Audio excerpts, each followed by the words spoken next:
Hello बच्चों। आज हम शुरू करने वाले हैं ऑर्गेनिक केमिस्ट्री क्लास 11th का। इसमें हम सबसे पहले बेसिक स्टडी करेंगे, उसके बाद एडवांस तक जाएंगे और फिर हम जितने सारे प्रीवियस सारे क्वेश्चंस हैं जेईई मेंस के, नीट के, एडवांस के सारे क्वेश्चन करेंगे। तो सबसे पहले हम बेसिक स्टार्ट करते हैं। तो जैसा कि हम कार्बन कंपाउंड पढ़ने वाले हैं, तो आप सबको पता है कार्बन जो है वो हर जगह है। इवन आप जो खाते हो उसमें कार्बन है, जो पहनते हो उसमें कार्बन है। इवन आप खुद कार्बन हो, आपके अंदर ही कार्बन है। आप जो बने हो वो भी कार्बन से ही बने हो। डीएनए आरएनए, आपने सुना है ना, डीएनए आरएनए, तो इसमें भी कार्बन कंपाउंड होता है। इसका मतलब कार्बन ही से आप बने हो। जो खाते हो कार्बोहाइड्रेट के फॉर्म में, फैट के फॉर्म में, तो वो भी क्या है, कार्बन है। ठीक है। तो यानी कि आप जहाँ आपकी दृष्टि जा रही है, जहाँ जो आप जो कुछ देख रहे हो अपने आंखों से, आप आपकी निगाहें जहाँ तक जाती है, जो देखते हो सब में कार्बन है। सब कार्बन ही है। ठीक है ना। चलिए आगे बढ़ते हैं।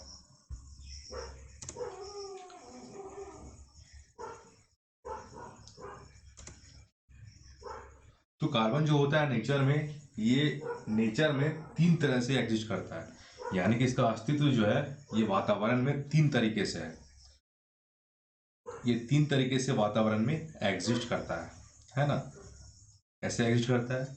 ये आइसोटोप्स के फॉर्म में एग्जिस्ट करता है। ठीक है। तो आइसोटोप्स में सबसे पहला आइसोटोप्स कौन सा आपका हो गया?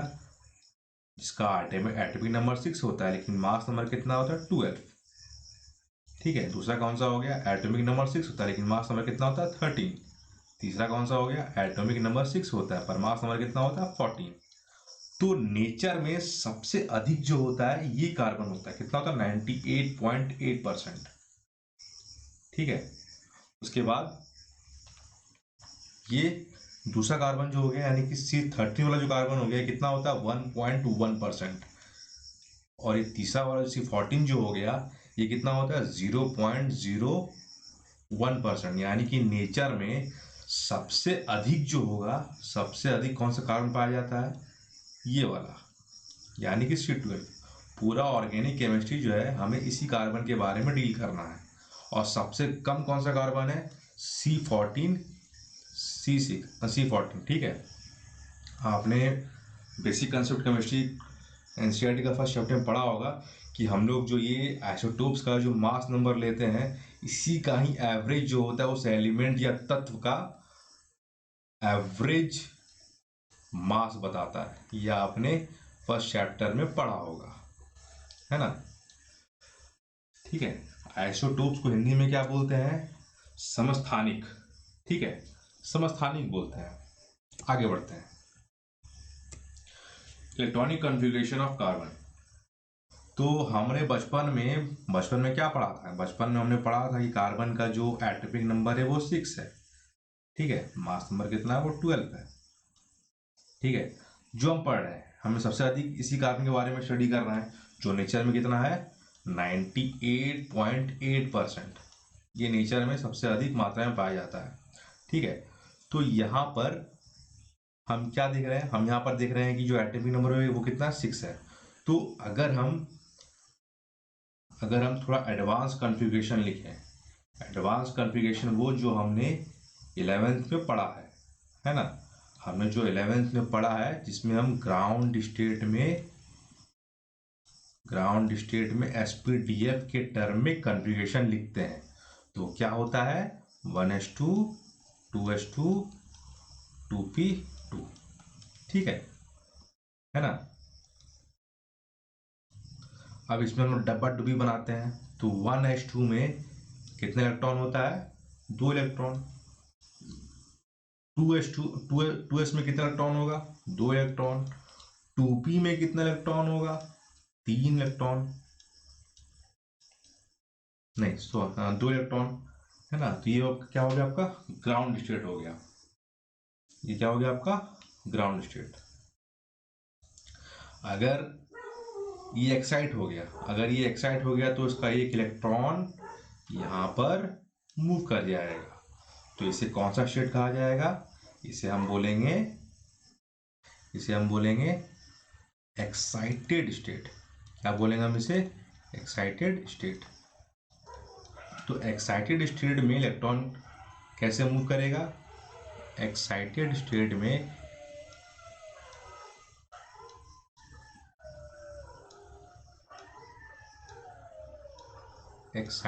इलेक्ट्रॉन जो है वो यहाँ से मूव कर गया है और पी ऑर्बिटल में वो स्विच कर जाता है। तो ये तो आपका 1s2 और ये आपका 2s1, ये 1s2 और यहाँ पर आपका 2p3। तो यहाँ पर ध्यान देने वाली बात क्या है? यहाँ पर ध्यान देने वाली बात यह है, यहाँ पर ध्यान देने वाली बात यह है कि 4 इलेक्ट्रॉन यहाँ पर अनपेयर्ड है। क्या है? अनपेयर्ड है। 4 इलेक्ट्रॉन यहाँ पर अनपेयर्ड है। अगर इसे 4 इलेक्ट्रॉन मिल जाए तो मजा आ जाए। कैसे मजा आ जाए? 8 इलेक्ट्रॉन यानी कि 4 बॉन्ड बनाएगा। कितना बॉन्ड बनाएगा? 4 बॉन्ड। कैसे बनाएगा 4 बॉन्ड? ये जो अनपेयर्ड इलेक्ट्रॉन है, क्या है? Unpaired electron. तो एक यहाँ से पेयर करेगा, एक बॉन्ड यहाँ बनाएगा, एक यहाँ से अनपेयर करेगा, यहाँ बनाएगा, एक यहाँ से करेगा, यहाँ बनाएगा, यहाँ से करेगा, यहाँ बनाएगा। तो यानी कि ये 4 बॉन्ड बनाने का टेंडेंसी रखता है। इसीलिए हम इसे क्या बोलते हैं? इसे हम बोलते हैं टेट्रावैलेंट। क्या बोलते हैं? टेट्रावैलेंट। इसे हम बोलते हैं टेट्रावैलेंट। चलिए आगे बढ़ते हैं, इसके कैरेक्टर के बारे में स्टडी करते हैं। तो इसका पहला चरित्र क्या है? इसका पहला कैरेक्टर क्या होगा? ये टेट्राहेड्रल है, यानी कि हमने देखा कार्बन जो है वो 4 बॉन्ड बनाता है। तो 4 बॉन्ड जो बनाता है वो दिखने में कैसा होगा? वो दिखने में कैसा होगा? वो दिखने में कुछ ऐसा होगा। ये 4 बॉन्ड जो उसने बनाया, ये चारों बॉन्ड जो है ये कुछ इस तरह होता है कि इसका जो बॉन्ड का एक छोर होता है वो टेट्राहेड्रल के कॉर्नर पे जाके मीट करे। कुछ ऐसा दिखाई देता है। यानी कि आप अगर इसे जोड़ोगे, इसके कॉर्नर पॉइंट को अगर आप जोड़ोगे तो आपको टेट्राहेड्रल मिलेगा। क्या मिलेगा? टेट्राहेड्रल। तो यानी कि इसका शेप कैसा हुआ? टेट्राहेड्रल हुआ, है ना? इसका शेप कैसा हुआ? टेट्राहेड्रल। और बॉन्ड एंगल ध्यान देना, बॉन्ड एंगल कितना इसका हुआ? 109 डिग्री 28 मिनट। किसी किसी कॉम्पिटिशन एग्जाम में पूछा जाता है और पूछा भी गया है। बहुत ही बेसिक है, लोग इग्नोर करते हैं, लेकिन किसी किसी एग्जाम में पूछ लिया जाता है। आगे बढ़ते हैं, दूसरे प्रॉपर्टी में आते हैं। तो हमने देखा कि कार्बन का 4 बॉन्ड है। तो कार्बन 4 बॉन्ड कैसे बना सकता है? हमें पता है कि बॉन्ड जो होता है सिंगल भी होता है, सिंगल ऐसा होता है, डबल भी होता है, डबल आपका ऐसा होता है, ट्रिपल भी होता है, ट्रिपल आपका ऐसा होता है। तो अगर हम ध्यान से देखें तो कार्बन जो है, कार्बन 4 बॉन्ड बना सकता है। तो कार्बन जब 4 बॉन्ड बना सकता है, अगर मैं कार्बन को देखूं 4 बॉन्ड अगर वो बनाएगा तो सिंगल बॉन्ड सिर्फ बनाएगा तो उसके पास कुछ ऐसा बॉन्ड होगा, अगर उसने सिंगल बनाया तो। अगर उसने एक डबल बनाया तो एक डबल यहाँ हो गया, बाकी कितना बचा? 2 बचा। ठीक है। और अगर कार्बन ट्रिपल बनाएगा तो 3 बॉन्ड यहाँ और एक बच गया यहाँ, है ना? पर क्या कार्बन कभी ऐसा बनाएगा?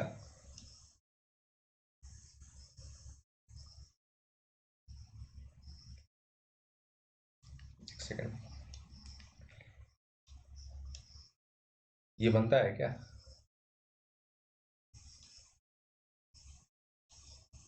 ये आप सोच के बताना, ये बनता है क्या? चलिए आगे बढ़ते हैं। कैटिनेशन, कैटिनेशन को हिंदी में क्या बोलते हैं? श्रृंखलन, यानी कि self linking property, self linking property. इसका मतलब ये है कि कार्बन के पास में टेंडेंसी होता है कार्बन से ही लिंक करने का, कार्बन से ही एसोसिएट करने का इसके पास क्षमता होता है। ये डिफरेंट कार्बन से अपने आप को जोड़ सकता है। बट शर्त यह है कि 4 बॉन्ड का कंसेप्ट फुलफिल होना चाहिए। 4 बॉन्ड का जो कंसेप्ट है वो फुलफिल होना चाहिए, है ना। तो ये सेल्फ लिंकिंग प्रॉपर्टी का मतलब क्या हुआ, कार्बन जो है वो दूसरे कार्बन से लिंक हो सकता है, दूसरे कार्बन से एसोसिएट हो सकता है। तो हमने कार्बन के चरित्र के बारे में समझा, टेट्राहेड्रल है, मल्टीपल बॉन्ड बना सकता है, कैटनेशन प्रॉपर्टीज है। आगे बढ़ते हैं। हाइब्रिडाइजेशन। तो बच्चों हाइब्रिडाइजेशन के बारे में आपने केमिकल बॉन्डिंग में बकायदा बड़े अच्छे से पढ़ा होगा, है ना। तो हाइब्रिडाइजेशन हमें यहाँ पे 2 तरह का डील करना है। चूंकि हम तो यहाँ पे कार्बन पढ़े तो हमने कार्बन से एसोसिएटेड से संबंधित जो भी हाइब्रिडाइजेशन है उसके बारे में स्टडी करना है। तो यहाँ एक सिग्मा बॉन्ड होता है। क्या होता है? Sigma bond. तो सिग्मा बॉन्ड जो होता है वो कैसे बनता है? आपको पता है कि सिग्मा बॉन्ड का फॉर्मेशन जो होता है वो सबसेल अगर सबसेल एक्सियली आपका ओवरलैप करता है। क्या करता है? ओवरलैप। यानी कि 1s अगर ये दोनों ओवरलैप कर रहा है ना, तो ये पोर्शन यहाँ पे ओवरलैप कर रहा है ना, तो फिर सिग्मा बॉन्ड का उदय होगा। क्या होगा? सिग्मा बॉन्ड का फॉर्मेशन होगा, है ना। चलिए एक और देखते हैं।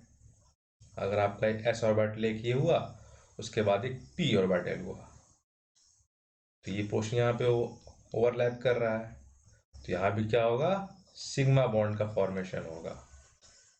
चलिए एक और देखते हैं। अगर s नहीं है, सिर्फ p ऑर्बिटल है, तो p ऑर्बिटल में सिर्फ एक्सियली ओवरलैप हो रहा है ना। एक्सियली यानी कि ये एक्सियली, है ना। एक्सियल होता है ना, एक्सियल किसको बोलते हैं? इसे बोलते हैं एक्सियल, इसे बोलते हैं इक्वेटोरियल, ठीक है ना। तो एक्सियल ओवरलैप करने पर जो बनता है उसे हम क्या बोलते हैं? Sigma bond. क्या बोलते हैं उसे हम? Sigma bond. अब आते हैं हम पाई बॉन्ड पे। तो पाई बॉन्ड जो है वो कैसे बनता है? पाई बॉन्ड जो है वो p ऑर्बिटल के साइड ओवरलैप से बनता है।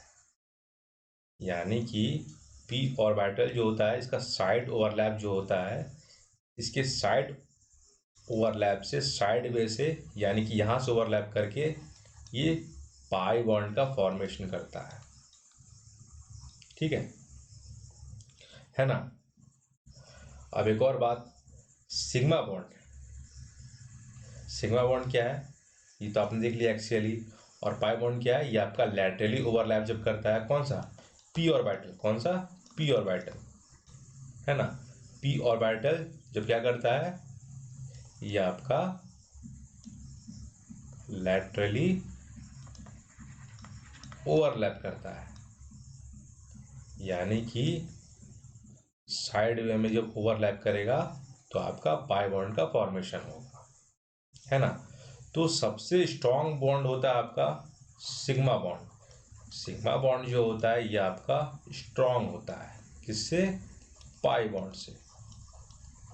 यानी कि सिग्मा बॉन्ड जो होता है इसे तोड़ने के लिए हमें अधिक एनर्जी की जरूरत पड़ेगी, है ना। किससे कंपेयर में? पाई बॉन्ड के कंपेयर में, ठीक है। समझ गए सिग्मा बॉन्ड क्या है और पाई बॉन्ड क्या है ना। चलिए आगे बढ़ते हैं। अब ये हमने जो सिग्मा बॉन्ड और पाई बॉन्ड जो पढ़ा है, ये हमें पूरा ऑर्गेनिक केमिस्ट्री में हर जगह मिलने वाला है। एक तरीके से ये बेस है। इस बॉन्ड के बारे में बहुत ध्यान से हमें अपना कंसेप्ट क्लियर करना है।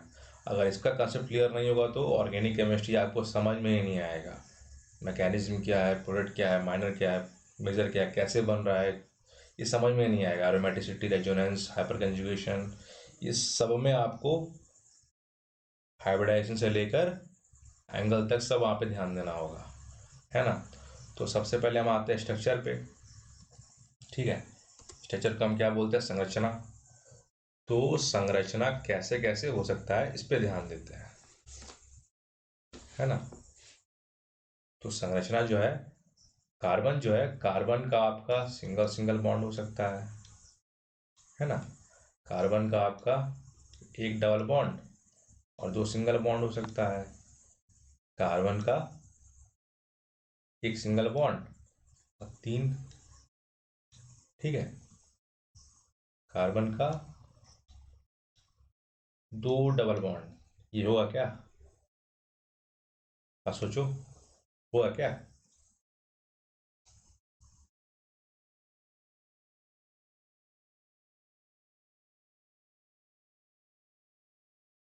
ठीक है, चलिए आगे बढ़ते हैं। चलिए, तो कार्बन का स्ट्रक्चर जो ऑर्गेनिक केमिस्ट्री में आप कुछ ऐसा देखने वाले हो, है ना।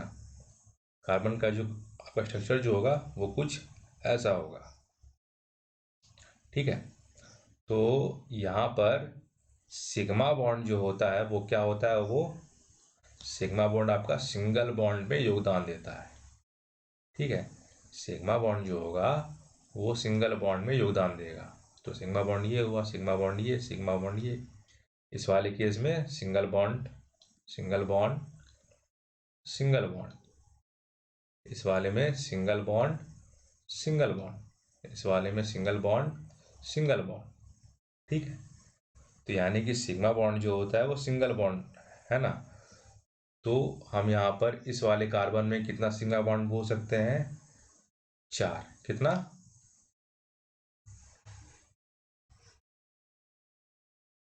चार। चार इसमें सिग्मा बॉन्ड हुआ। इस वाले में कितना सिग्मा बॉन्ड हुआ, तीन। इस वाले में कितना हुआ, दो। इस वाले में कितना हुआ, दो, ठीक है। अब पाई बॉन्ड हमने देखा था कि पाई बॉन्ड जो होता है वो लैटरली ओवरलैप करने में बनता है।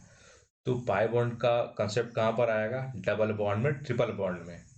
तो डबल बॉन्ड जो बच गया, ये बच गया डबल बॉन्ड ना, तो ये क्या होगा, ये आपका हो जाएगा पाई बॉन्ड, ठीक है।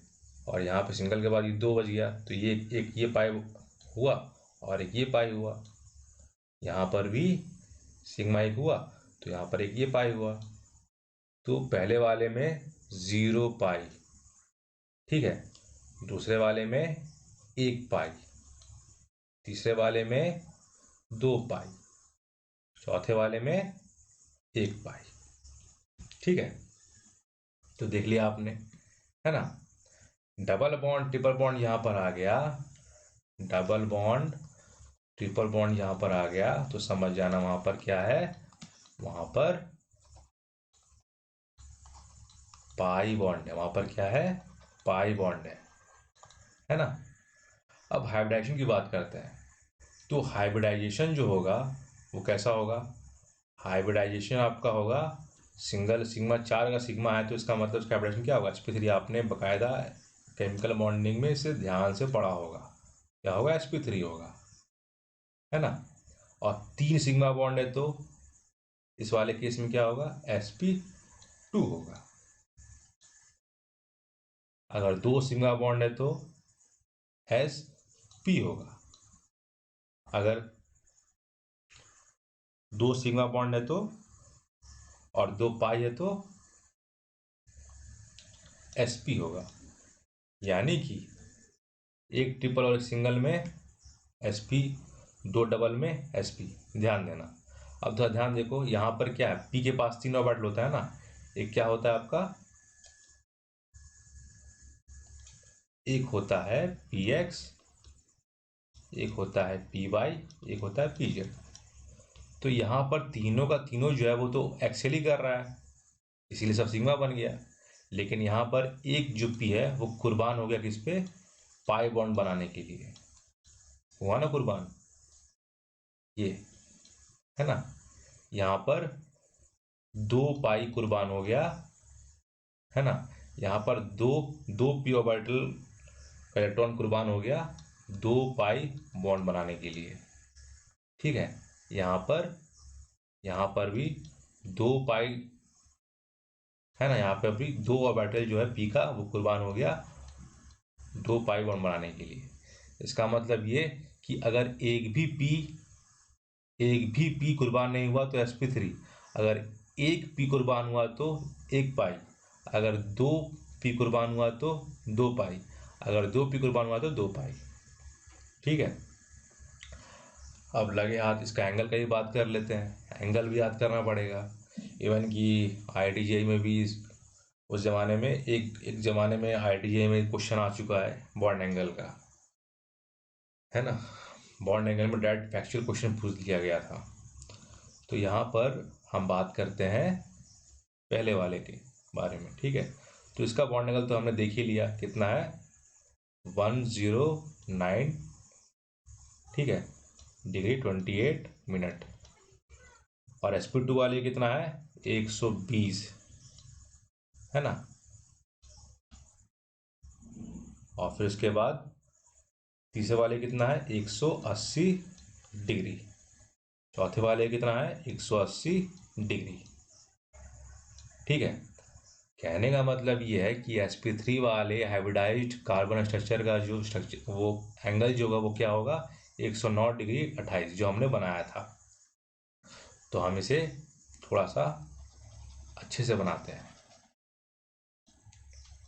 तो सिंगल बॉन्ड वाला कार्बन जो होगा वो कैसे बनेगा, वो आपका कुछ ऐसा बनेगा।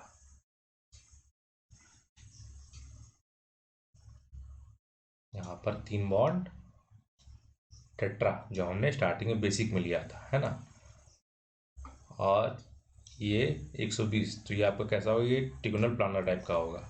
यानी कि एक बॉन्ड यहाँ से निकाल दो और एक बॉन्ड यहाँ से निकाल दो, है ना। ये आपका होगा ट्रिगोनल प्लानर, है ना। और ये आपका तो ये तो लीनियर होगा, ये आपने बॉन्डिंग में अच्छे से देखा होगा। ये क्या होगा, लीनियर होगा। ये भी क्या, लीनियर होगा।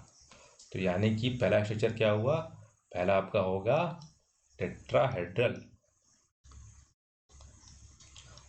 ठीक है, दूसरा क्या होगा, ट्रिगोनल ट्रिगोनल प्लानर। ठीक है, एक प्लेन में ये ट्रिगोनल प्लानर बनाएगा। तीसरा क्या होगा, लीनियर। चौथा क्या होगा, लीनियर, है ना। तो ये चीज आपको आना चाहिए। ठीक है, sp3 वाले कार्बन का शेप कैसा होगा, टेट्राहेड्रल। sp2 वाले कार्बन का कैसा शेप होगा, ट्रिगोनल प्लानर। sp वाले कार्बन का कैसा होगा, लीनियर। ठीक है ना। ठीक है,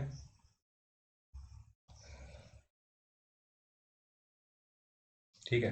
अगर कार्बन सिंगली सबसे बॉन्डेड तो ये दिख जाएगा आपको। अगर वो कार्बन एक से डबल बना रहा है तो उसके पास कितना रिमेनिंग होगा, 2 सिंगल बॉन्ड। अगर कार्बन एक के साथ ट्रिपल बना रहा है तो कितना रिमेनिंग होगा, 1 सिंगल बॉन्ड। अगर कार्बन एक के साथ डबल बना रहा है तो एक डबल भी हो सकता है और 2 सिंगल भी हो सकता है। ठीक है, चलिए आगे बढ़ते हैं।